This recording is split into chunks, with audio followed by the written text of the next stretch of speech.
po si Girlie Sulabo, 41 years old. Dito po ako nakatira sa Basay ko.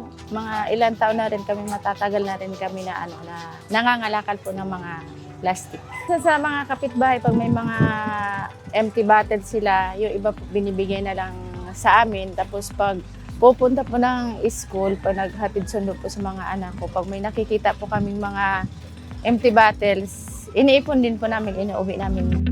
The Worldwide Fund for Nature and Green Group partnered to implement the Clean Ports, Clean Oceans, Improving Port Waste Management in the Philippines project. For the Clean Ports, Clean Oceans project, we engaged Plastic Bank to provide protective materials and tools that their partner waste workers can use in bringing recyclables to junk shops.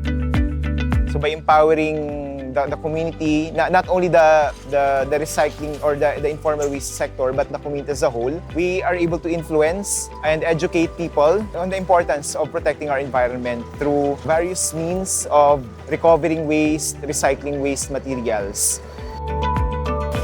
Dati po, wala po kaming gloves na ginagamit, pati vest. Pero salamat sa WWF sa pagbigay nila sa amin ng ganong kagamitan. Kasi mas napapadali po yung trabaho namin kasi dahil sa gloves, hindi masyadong ma-expose yung kamay namin sa dumi. Siyempre, kahit naman mahirap tayo, di ba, kailangan din naman natin mag-ingat para lalo na po sa kalusugan natin.